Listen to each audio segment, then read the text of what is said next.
la ci yow PDS bañ ci bokk déjà première question. grand bi avant ñuy wax ñu ko séq. grand bi tur bu neex la yor. maam Cheikh. ay calaw ma Samba Yacine gis jàmm. kon Samba Ndeye Bat Géej ak Jogomaay. ay tur bi dafa nekk. malal ma woo la ci politique nga fële ci tur bu neex. mais day nuroog sam benn grand moom kii la xaadar la sam benn grand bu nekk Diourbel mooy papaay bras bu express. xaadar bu mag la. maa ngi koy siyaar au passage. yes mais coalition bi.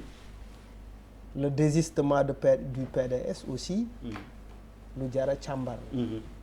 c'est-à-dire à chaque fois que c'est important on voit que PDS day am beneen position.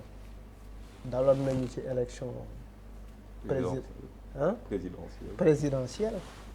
et ma lecture mooy. que l'opposition ne compte plus sur le PDS. PDS dafa mel ni dafa seey ci APR je pense que. Macky malal li ngay wax nag graaw na de. mais loolu laa gëm pour man l'APR a bien manœuvré le PDS. et puis est-ce que sax il y a quelque chose qui existe ci biir PDS. mais dama doon déglu benn borom xam-xam sànq ci Sénégal. mu ngi tudd Abdourahmane Diouf. oui le docteur Abdourahmane Diouf. mu ne bu opposition gagné toutes les communes affaire bi du am benn impact. amul njëriñ. je ne suis pas d'accord ak approche boobu parce que 2009 c'est en 2009 que Abdoulaye Wade a perdu le pouvoir parce qu'il avait perdu la majorité des communes. Ce qui veut dire que quand on perd les communes, quand on perd la gouvernance locale, quand on n'a plus le pouvoir, c'est-à-dire que nous sommes devenus impopulaires. Et quand on est impopulaire, gouverner wala diriger li ci des. ça devient compliqué. Ça devient très compliqué. xaw ma nag ban lecture la ci am mais pour man il a tout faux. Papis pour la coalition Yewwi Askan Wi bi nga xam ni démb la ñu xaatim charte yi. xam nga dañ ko waxtaanee woon bee paase xëy na yeggaguñu woon ci mu sotti moo tax foog ñu mos ci tuuti. waaw balaa ñuy dem ci. njëkk yi waaw xam nga c'est que du ma focaliser wu trop ci coalition bi bees nii pour la bonne et simple raison que c'est pas la première coalition. et ce ne sera pas la dernière par rapport aux enjeux ak li fi xew ak calendrier beeg li ci xew xam nga coalition ak politique moom. ñoom ñoo ànd. c'est tellement vrai que aujourd'hui le premier des Sénégalais. mooy président Macky Sall de l'APR qui gouverne au nom d'une coalition. Donc si une autre coalition s'ajoute à celle-là, c'est dans l'ordre normal des choses, dans une réalité politique. Pour le cas du PDS man gisewuma ko ni ko Malal gisee que dafa seey au contraire moi je pense que le PDS c'est vrai que amatul sa force d'antan. Le PDS a perdu sa force c'est sûr perdre nañ pouvoir bi ñu ngi si di ko góorgóorlu mais seen posture ak seen trajectoire ak seen histoire moo dul permettre même si électoralement parlant le poids a baissé mais amu parti bi ak ses réflexes ak ses habitudes day perdurer ils sont toujours dans la dualité parce que loolu mooy principe politique même si électoralement ils n'ont plus le poids. Mais à chaque fois que l'occasion se présente, le PDS montre aux Sénégalais que mu am base que mu amul doole, c'est des fins politiques. C'est des gens qui savent influencer, c'est des gens qui savent contourner, c'est des gens qui savent surprendre. Pour te donner raison, Ablaye Wade ngi poser déjà des jalons nee na superviseurs yi à partir de bon dama jàpp mais immédiatement mi ngi leen di tasaat ci biir Sénégal. Ça c'est le propre du PDS. Exactement pour occuper waat le terrain politique. xam nga dafa mel ni un ancien pour te conforter. dafa mel ni un ancien joueur rek mu dem ba am 50 ans nga sànni ko ci benn terrain jox ko golas ak kii ndigg du dem tànk du dem mais bu laalee bal bi. xel mi waaw di nga comprendre dara. c'est ça le PDS c'est un parti du sérail quoi dafa dañu xam li ñuy def. yàgg ci doole nag moom mooy yëg ko wàcc donc pour man coalition bi mais il faut leur souhaiter bonne chance ñu dem en sachant que d'autres coalitions vont se présenter pour man c'est un non-événement benn moment. Bouba coalition Yewwi bi juddu waaw bon may jaale suñu grand bu baax bii Charles Faye. xam ne ku am lu la neex ak ku am lu la naqari yëpp bokk na si ñu ciy jiitu. bu mettee mu ngi taxaw. dëgg la. bu mettiwul mu ngi taxaw à chaque fois que si liggéey bi ñuy liggéey dafa am day yëngu de temps en temps. day am ay yëngu-yëngu te moment boobu ngay xam ñiy taxaw dëggantaan Charles fi mu gën a mettee foofu moom mooy jiitu. mooy jiitu donc loolu dafa am solo donc bu am dara lu ko tax rek dafay metti ma koy jaale. di jaale François suñu soxna su baax soosu. parce que ñoom ñaar exemple couple bu am solo la. di jaale sama yaay aussi.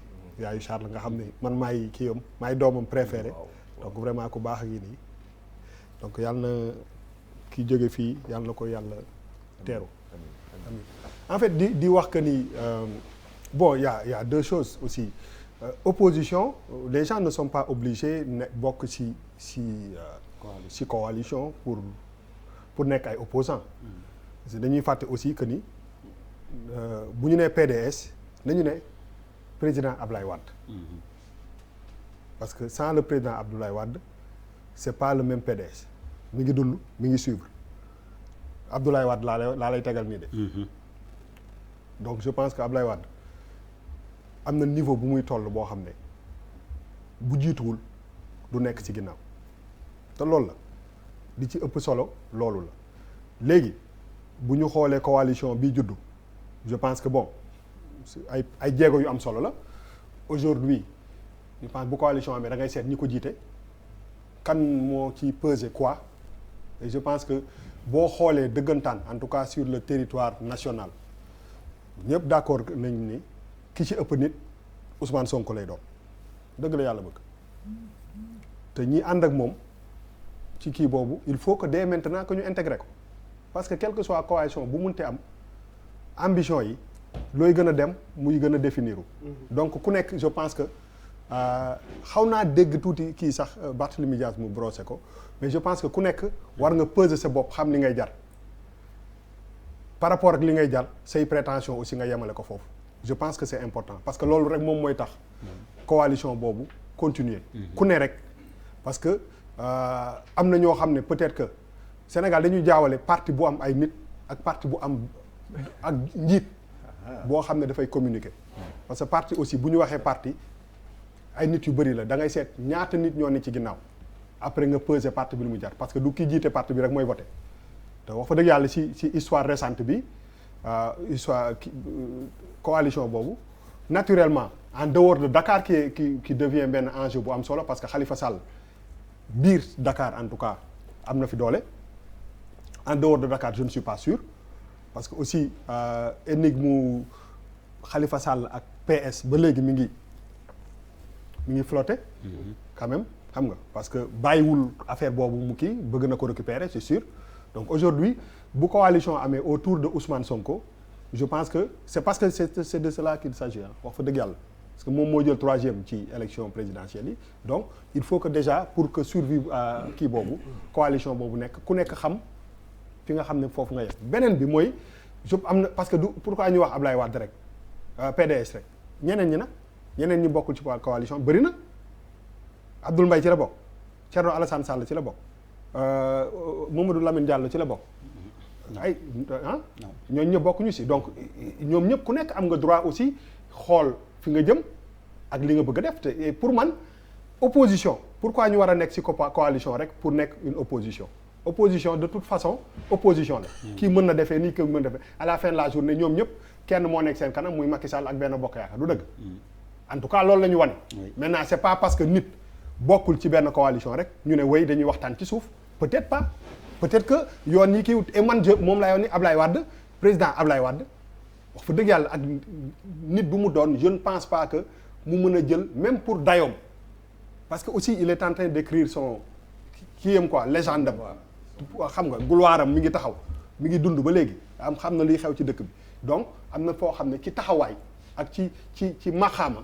am na loo xam ne peut-être que du ko bëgg a jouer maintenant ñaari affaire moo am waxoon naa ko fi semaine dernière ma xaw ko bamtuwaat soit da ngay opposé wu pour ñenn ñi parce que coalition boobu ñi ci gën a fës mooy Ousmane Sonko moom mooy Khalifa Sall ñu ngi doon waxi Karim Wade moom laa leen wax la dernière fois que ñoom ñëpp am nañu fenn foo xam ne war nañ ko xeex ak président Macky Sall te xeex bi ñaari xeex la soit da ngay négocier te négocier dafa am lu mu àndal soit da ngay xeex te bu ñu naree xeex ànd xeex moom moo gën moo gën xeex individuel parce que luñ ci munti wax foofu la ñu jëm mooy que aujourd'hui est-ce que boo bokkul ci coalition tout dépend nag PDS ban taxawal lay taxaw bu jàkkaarloog benn non pouvoir bi est-ce que dina nekk opposition bi ñu tàmm gis.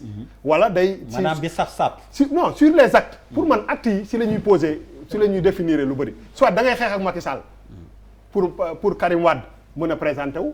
wala da ngay négocier ak moom xaw a kii nii. pour am le même résultat mais à la fin de la journée cette question là elle persiste elle est là et je pense que ci coalition ñi bëgg a xeex ak président Macky Sall pour que ñu lever loolu teg seen ndodd li mooy ànd xeex wala nga ànd ak moom. Charles le néolibéral. bon en même temps pour Malal li mu doon wax. bon li xool naa tuuti rek docteur Abdourahmane Diouf je pense que dafa doon wax peut-être économiquement. amul benn impact bu muy def. ci kii bi mais il parlait pas de. waaw am pouvoir liggéey daal ak changer les choses véritablement radicalement kii je pense que il faut am na nuance ci côté boobu et c'est important. d'après ce que j'ai compris l'importance même de la coalition Malal est-ce que c'est en perspective de législative yi ak présidentielle yi ñu dëgmal au-delà de local yi vrai enjeu yi fa la nekk. waaw Charles bismillah. Der waaw jërëjëf Der man je suis libéral pas néolibéral et les gens qui se réclament libéraux ne sont pas des libéraux. oui keynésiens et tout mais sont des libéraux. daf la doon cokkaas. waaw mais dafa am peut-être dañ ko fàtte Der. xam naa kii bi émotion mais buñ fàtte suñu xalif des Baye Fall. wax nga dëgg. ñu am xalaat si ñoom may jaale aussi ñu leen di jaale bu baax a wax baax. nga dëgg. ñu leen jaale bu baax mu am benn suma benn papa bu baax Serigne Babacar Mbow. moom mooy liggéey fële Mbàkke Kajoor liggéey bu bëri moo ko yorante cheikh bi moo ko santoon pour liggéey donc ñu jaale waaw ñu koy jaale ñëpp. waaw di ko jaale ñëpp mooy ni ñuy wax li mooy Sénégal xel yi fattu yow yaa ñu. waaw parce que xam nga c'est très bien Charles ñu ngi lay gërëm di la sant njaal mi ñu ngi koy teg ci loxo sëñ Muntaxa xalif général kullu murid di ñaanal jëmm ju tedd jooju yàlla xare ko àjjana yi gën a ko incha allah gonele ko ak sëñ Touba. amiin waaw Der yàlla dafa def que ñu fi toog am na ñoo xamante ni suñu génération la parce que ci kanam di nga xam pourquoi ma wax la loolu ça va beaucoup de choses on pourrait l'expliquer Der man dama considérer que maître Abdoulaye Wade d'abord c'est un monstre de la politique bu dee Kasparov lu mu mel si échec moom loolu la mel si politique fu mu ne nii il ne peut pas c'est-à-dire mënul nekk tey moom mooy l'âme du PDS à mon sens c'est Abdoulaye Wade qui est l'âme du PDS il ne peut pas se dissoudre dans une coalition bu ñu fàtte historiquement les gens sont allés chercher Wade en 2000 gars yi dañu jël seen avion dem jël Wade utsi ko indi ko mu bañoon ne non gars yi dañuy def ñu convaincre ko mu ñëw gars yi def seen marche bleue Wade gagné la présidentielle et Wade a une perception de la politique boo xamante ne dafa ute dafa am ay changements il ne peut pas aujourd'hui cautionner ak lu muy gis nii ko Sonko jiitu ko waaye moom mënu ko nangu boobu wax beneen affaire boo xamante ne am na solo mooy que il y a Karim Wade le cas Karim Wade qui est un cas keroog wax nañ ko fi dénominateur commun justice mu am beneen affaire boo xamante ne si biir dafa rax politique il y a des négociations donc Wade ne va pas brûler tout ça d'autant que pour Wade il va pas brûler tout ça non il y a des négociations. Non, il y a forcément des négociations. Mais Wade en ne donnant pas des consignes de vote. Bu joxul consigne de vote en mais 2019, le silence de Wade en refusant de donner benn consigne de vote, Wade a joué grandement en faveur du président Macky Sall. Ça c'est vrai. Il aurait suffi que mu ne gars yi c'est voter leen soit Idrissa Seck wala voter leen soit Sonko peut-être qu'on n'aurait pas eu ce 58% nga xamante ne les Sénégalais n'étant pas guidés indécis ñu jox seen voix jox ko le président dès le premier tour mais à quelle fin qu'est-ce qui fait que Wade n'avait pas confiance en Idrissa Seck si jamais c'est le cas il faut qu'on analyse ces choses-là est-ce que aujourd'hui les locales là qui peuvent sembler pour lui un épiphénomène politique parce que ce qui est important c'est 2024 le président de la République n'est pas candidat qui sera candidat ban candidat comment vont-ils venir quand vous me dites la fois dernière dénominateur commun justice on a 2 candidats yoo xamante ne pour que ñu mën a ñëw mais il faut que ñu laver leen soit c'est des non-lieux soit c'est une amnistie sinon duñ ñëw Et si le président de la République n'est pas partant, qui, dans son camp, qui peut fédérer toute une confiance pour mun a kii donc pour moi Wade il vient de montrer aux Sénégalais d'abord il montre à quand même Sonko qui dit que Macky va faire face à la plus grande coalition qui n'ait jamais existé. Mais c'est dire historiquement que la coalition qui fait tomber Abdou Diouf pour la première fois et la première alternance est plus petite que celle-là. Et quand on considère le poids politique de ce qu'étaient ces messieurs-là, mais Wade day ne mais attends c'est pas possible. Sonko Bathily ñooñu kàngam. Niass ñooñu ñëpp nga ñëw ne yow nga am Wade ne ko non attends jeune homme je vais te montrer que c'est pas comme ça ñëw la preuve wax bi dafa am rek Wade réagir. Exactement. Et du coup bon voilà je pense que pour moi 2022 bi n'est pas un enjeu politique. Ouais. Pour Wade. C'est un enjeu électoral. C'est un enjeu électoral hein? de représentation Okay. de proximité. Mais le vrai combat, c'est qui va succéder à Macky Sall en 2024. Mais c'est quoi la différence entre un enjeu électoral et un enjeu politique? Il y a... Non, ça veut dire, C'est il y a, forcément pour moi, lié. non, l'enjeu pour moi, pour le président Wade, Oui. c'est pas les locales, c'est pas les législatives, c'est 2024, un président. Si ça peut être Karim Wade, s'il peut le négocier, il va le faire. S'il peut le négocier, il va le faire. Il va le faire. Pour que ça puisse se réaliser. Mais il y a deux conditions. Il faut soit un non-lieu ou alors une amnistie. Dans les deux cas, Karim a refusé l'amnistie. Il parle pour c'est beaucoup plus de non-lieu. Le président Macky fibre 2024. C'est pas évident. C'est pas évident. D'autant que la politique dafa am ay changements yu bëri dootul on n'a plus une civilité dans nos politiques. Alors Charles, pour te conforter aussi comme tu dis, Chérif Dia, merci qui a passé l'information.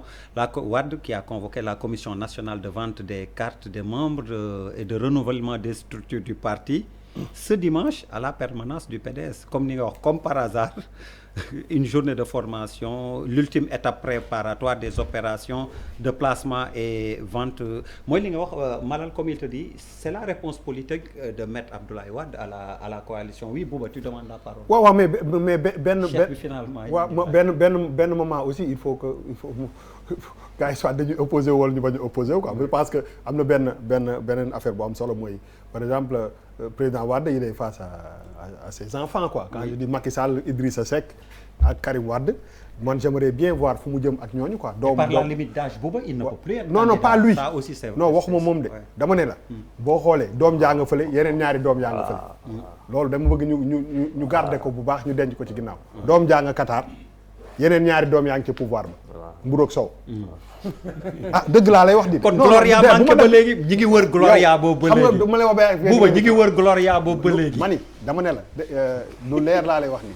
C'est ça. je retiens. Il est très fort. waaw dama ne la daal ñaari Mburoog Sow ma nga fee yeneen du ñaari doomam yi doom jë beneen ba ma nga Qatar. ani Gloria. ah xam.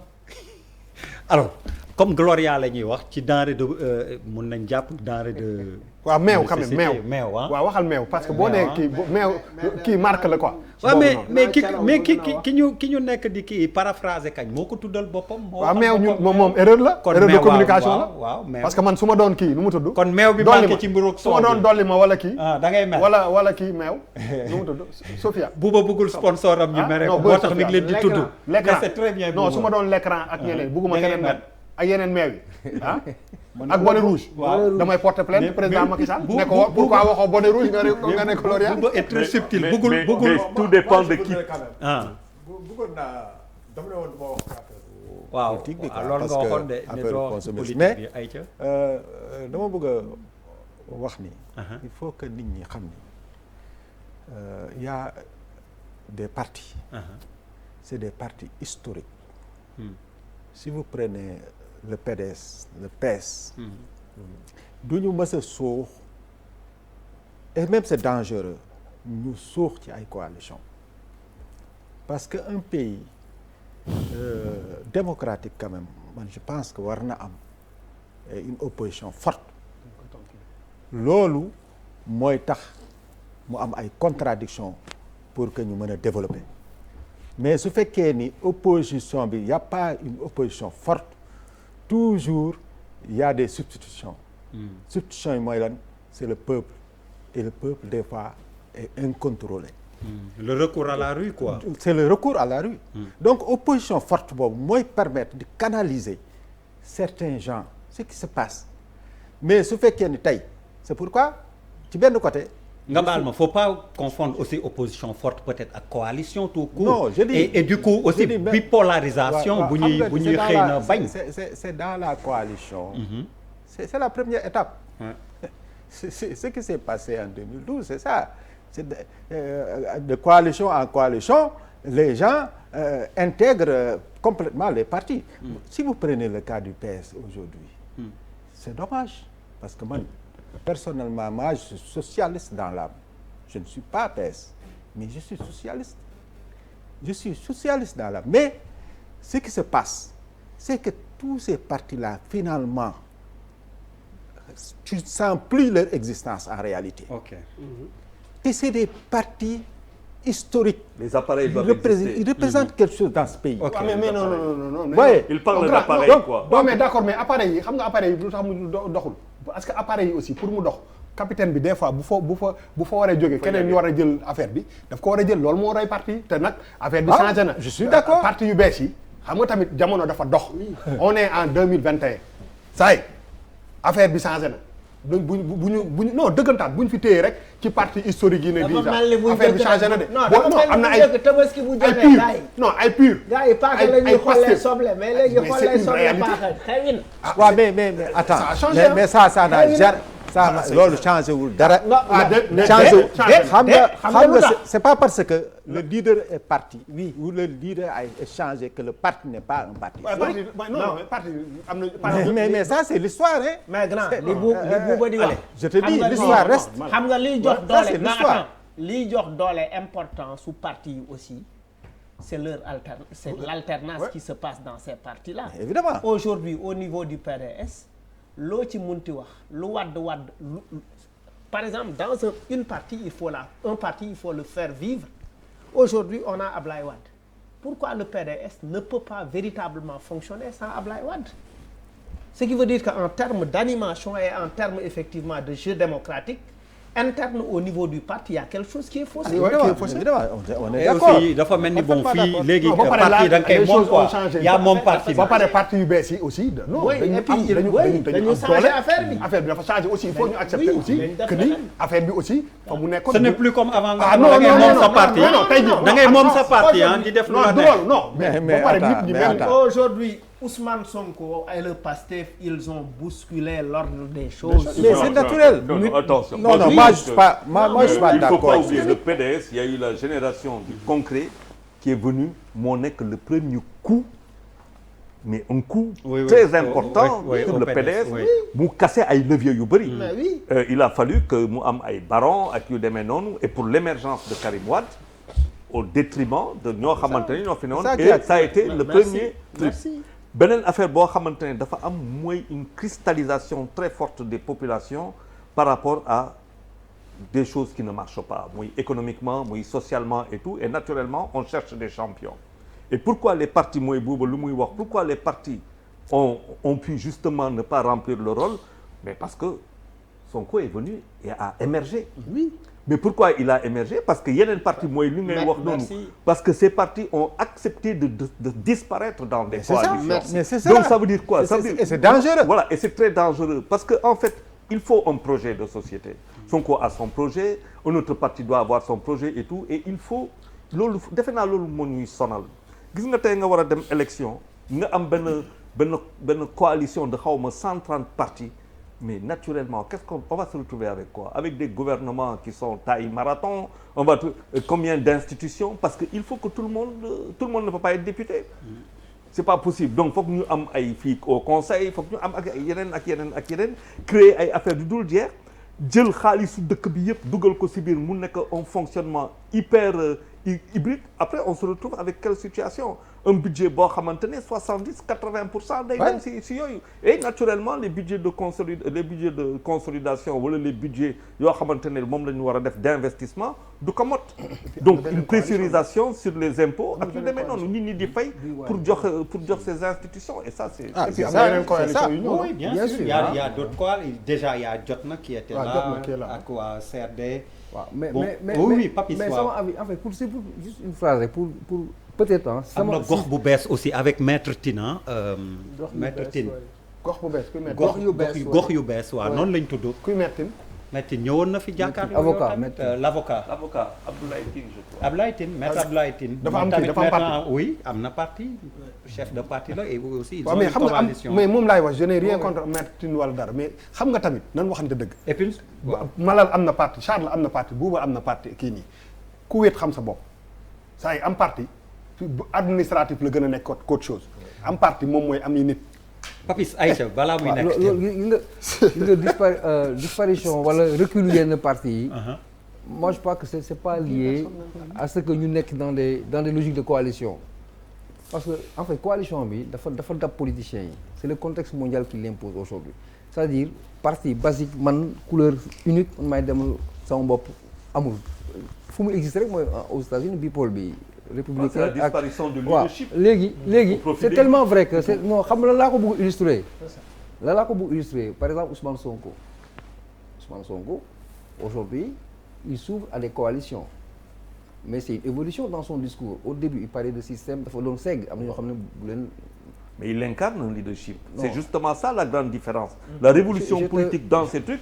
c'est qu'on a quelqu'un qui incarne un leadership qui s'appelle Ousmane Sonko, contrairement aux autres politiques qui ont disparu dans des coalitions. Ouais. Et qui aujourd'hui ne sont plus les leaders qu'ils pouvaient affirmer il y a quelques années. xam nga dugg ci coalition reyul parti parce que un parti buy créé wu du nekk au nom d'une coalition day nekk au nom de ses propres principes de son idéal à lui wala de son idéologie. C'est les circonstances qui font qu'aujourd'hui, dans la marche du parti, le parti intègre bien une force pour s'élargir. Mais ça doit être circonstanciel. Voilà. C'est ça la différence au Sénégal. dafa war a nekk circonstance. Voilà. Dans le temps. Parce que origine yi bokkul, conception yi bokkul, idéologie dara bokkul en fait au début. Donc quand vous mettez ensemble pour un combat, une fois le résultat obtenu, mais les gens doivent retourner à leurs anciennes amours comme on alors dit. gars yi je vous propose oui boo paree Papis termine oui moment du ñëw ma ko illustré boo xoolee quand tu fais la genèse par rapport ak progression Ousmane Sonko son discours mais a varié selon qu'on soit dans un contexte ou dans un autre au début bu muy wax ay affaires de système c'était peut-être pas personnellement nit wala nii c'était plus large c'est des gens qui ont été dans des situations wala nekk si ay gestion ay mais aujourd'hui PS ak PDS ak ku ñëw ils s'ouvrent à une coalition donc xam loolu amatul mais je veux dire par là que loolu c'est une réalité parti bu jógati wala ku kenn xalaatu du ko sax mënatoo ko en fait yow kese nga jóg mais da ngay dem conquérir un pouvoir wala ay trucs je pense que c'est pas possible. Alors moi je pense que coalition yi dañuy obéir à une logique. J'en parlais la dernière fois bi ñuy wax le cas d'Israël. Oui. Encore une fois. Et tu avais raison Papis, on est d'accord. Important mais grand bi new fi. non grand bi new fi. Tu avais raison mais grand bi new fi. bàyyi mu sedd. grand kii on le sait tous. président kii coalition bi nga wax ñaari extrême yi la jóge musul am fenn je te promets. xam nga oui ma sëñ bi comme consommateur yi nga fi ñëwoon bàyyi ñu wax waxu consommateur. C'est ce que je vous propose. On va faire un mix parce que toute la semaine quand même coow loolu moo fi amoon njëkk yi semaine prochaine ñu delluwaat un mix entre benn thème politique benn